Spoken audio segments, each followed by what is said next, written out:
In this final lecture for this week, we're going to cover the pastoral epistles, 3 letters, 2 to Timothy and 1 to Titus, that were written at the end of Paul's life, likely in prison, to 2 pastors.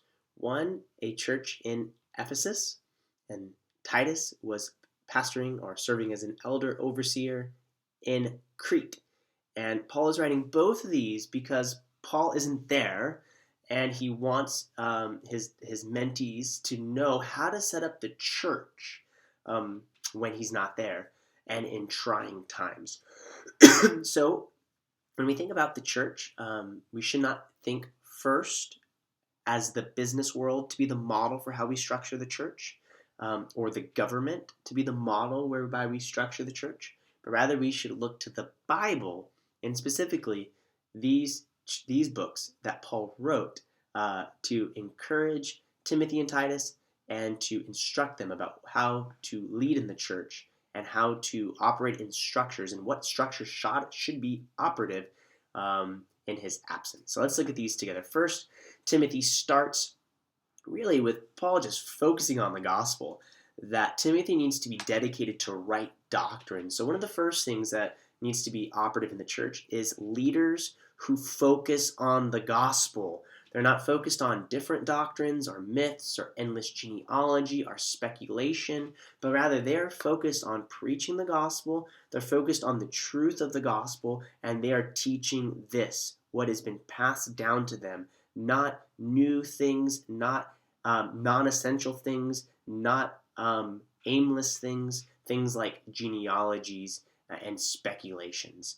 Paul later says to Timothy that he needs to be on guard against irreverent, silly myths and not to be puffed up with things that don't produce knowledge. So what we see in Timothy is that theology is very, very important, and leaders of the church have to be focused on right theology.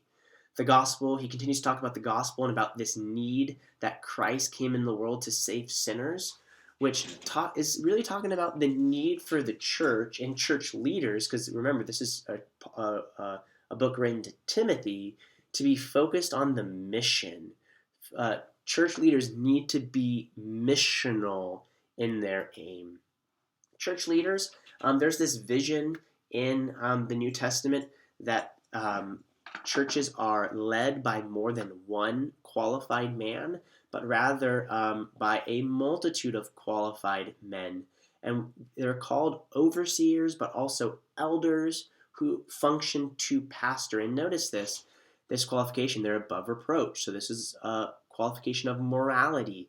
They're a husband of one wife, meaning they are pure in their relationship with their wife. So again, we've seen how prevalent sexual immorality is. Like, leaders shouldn't be sexually immoral. They should be sober-minded and self-controlled, respectable and hospitable and able to teach. That's a really important idea, that given how important doctrine is in 1 Timothy, that leaders of the church must be able to teach.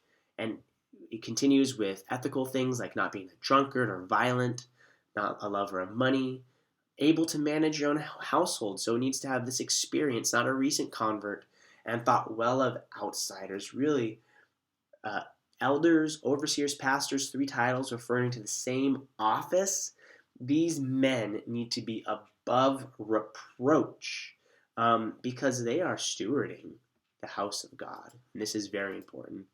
2 Timothy, as the second letter Paul wrote to Timothy, again, focusing on the need to preach the gospel. He encourages Timothy to focus on his calling that he has received, and not to get sidetracked, to remember that Christ has come, he's abolished death, and that he is resurrected from the dead, and that Timothy has been appointed a preacher, that Paul is a preacher for the sake of the gospel. And this, again, is super important, that the church, again, must be grounded on the gospel. There's a need to pass on the torch from Paul to Timothy, but also Timothy to train up qualified men to instruct other people as well. So there needs to be this discipling, this mentorship, where the gospel is passed down from generation to generation, because there are people who stray. In this context, we learn about 4 gentlemen who have fled from the gospel, that they have pursued sensuality and passions, and this is a threat. But rather, Timothy must be watching out for right doctrine and passing on doctrine to capable men to lead after him.